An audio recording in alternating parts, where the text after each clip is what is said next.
Hi friends, welcome to కొత్తగా చందమామ కథ. ఎప్పుడూ పెద్ద పెద్ద కథలు వింటే బోర్ కొట్టింది కదా. అందుకే అప్పుడప్పుడు రిలీఫ్ కోసం చిన్న చిన్న కథలు కూడా చెప్తాను. ఈ ఒక్క వీడియోలోనే నేను కొన్ని చిన్న కథలు చెప్పబోతున్నాను. అందులో ఫస్ట్ది రాజు పేద. అనగనగా ఒక గ్రామం ఉండేది. ఆ గ్రామంలో ఒక రైతు ఉండేవాడు. ఆ రైతుకు ఒక తోట ఉండేది. ఆ తోట రకరకాల పూలు ఫలాలతో ఎంతో అందంగా ఉండేది. మల్లి, మాలతి లాంటి పూలు విరగపూచేవి.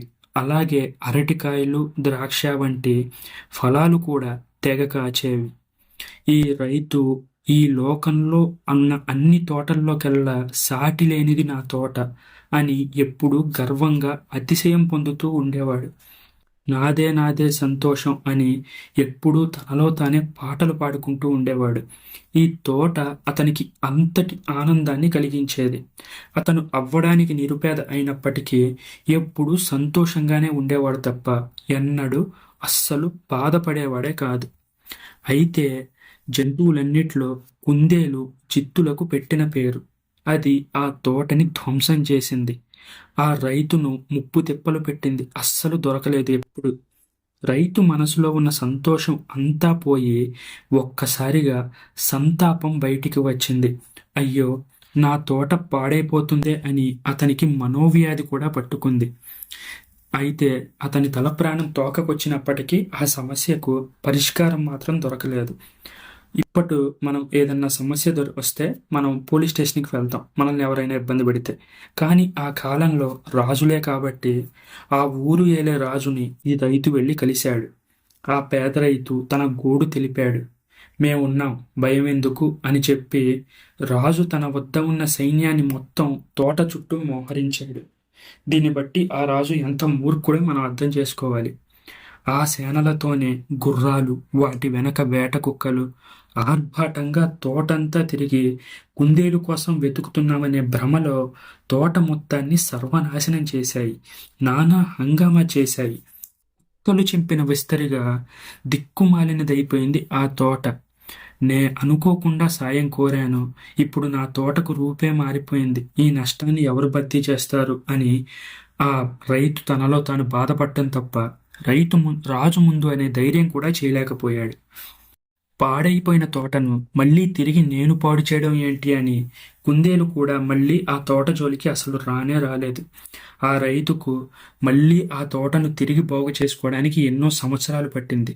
ఈసారి ఎటువంటి కుందేళ్లు రాకుండా తోట చుట్టూ పగడ్బందీగా కంచె వేయించాడు. అప్పటి నుంచి ఎంతో ఆనందంగా ఉంటూ వచ్చాడు. ఇప్పుడు డప్పు వాయించిన కప్ప అనే మరో చిన్న కథ చెప్పుకుందాం. అనగనగా ఒక ఊళ్ళో ఒక పాము ఉండేది. దాని పొగరబోతుదనాన్ని మాటల్లో అసలు వర్ణించలేమన్నమాట. అంత పొగరుగా ఉండేది. ఒకసారి సరుకులతో పోయే ఒక బండిని దారిలో అది చూసింది. దాన్ని ఎట్టి పరిస్థితుల్లో దారిలోనే నిలబెట్టేయాలని ఒక పాడు బుద్ధి తోచింది. తానేదో గొప్ప ఘనకార్యం చేస్తున్నాననుకొని ఒక కప్పను బతిమలాడింది బాజా వేయమని. అయితే పాము అడిగిందే తడవుగా పనులన్నీ పక్కన పెట్టేసి ఈ పాడుగప్ప పాము గొప్ప చాటేలాగా డప్పు కొట్టడం మొదలుపెట్టింది. డప్పు మూత మోగించిన ఉత్సాహం చొప్పున పాము వెంటనే వెళ్ళి బండికి అడ్డంగా నిల్చుంది. బండి చక్రాలు రెండు పాము మీద నడిచాయి. ఆ దెబ్బకి ఆ పాము 3 ముక్కలై చచ్చిపోయింది. పాము చచ్చిపోయిన సంగతి ఎక్కడో దూరంగా ఉండి డప్పు కొడుతున్న కప్పకు ఏమాత్రం తెలియలేదు.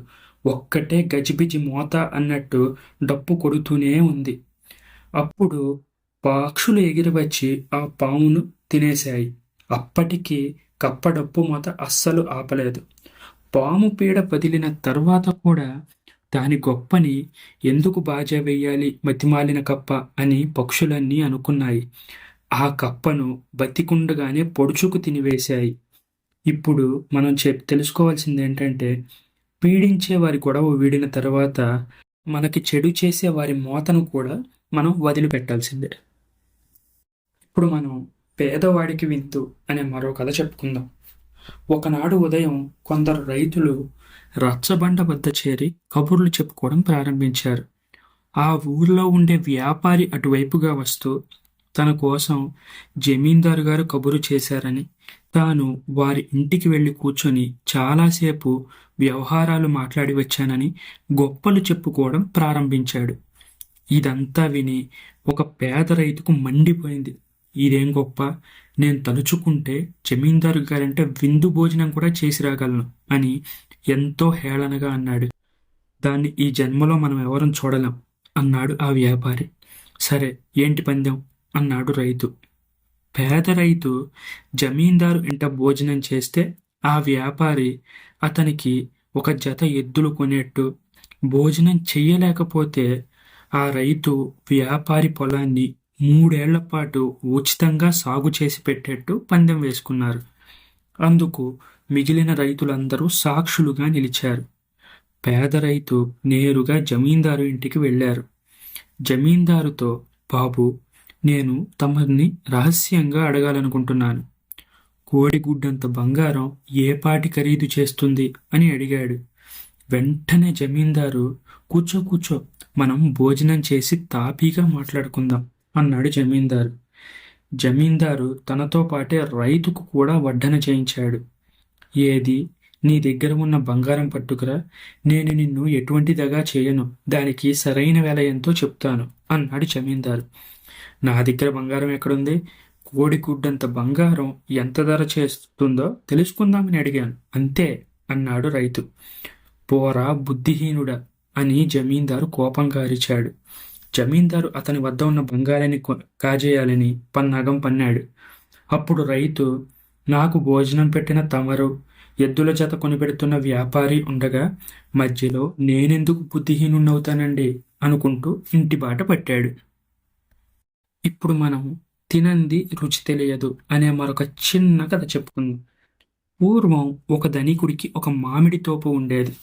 అందులో అనేక మేలు రకాల మామిడి పళ్ళు ఉండేవి.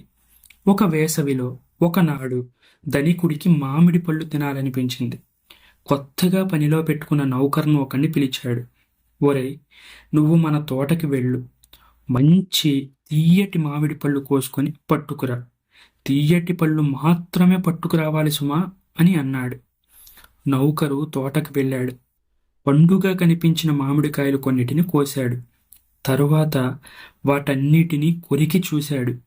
తీయగా ఉన్న వాటిని మాత్రం మూటగట్టుకొని మిగిలినవి వదిలేసి యజమాని వద్దకు తిరిగి వచ్చాడు. వాటిని చూసి యజమాని, ఈ కాయలన్నీ కొరికున్నాయేమిట్రా అని అతన్ని ప్రశ్నించాడు. నేనే కొరికాను బాబు, మీరు తీయటి కాయలే కావాలన్నారు కదా, తినకుండా రుచి ఎలా తెలుస్తుంది మరి అని ఆ నౌకరు ఎంతో అమాయకంగా అన్నాడు. నౌకరు అమాయకత్వానికి ఆ ధనికుడు తెల్లబోయాడు. ఈ కథలన్నీ మీకు నచ్చినట్లయితే దీన్ని లైక్ చేయండి, మీ ఫ్రెండ్స్ అందరికీ షేర్ చేయండి. అలాగే మన ఛానల్ని సబ్స్క్రైబ్ చేసుకోవడం మాత్రం అస్సలు మర్చిపోకండి. Thank you friends.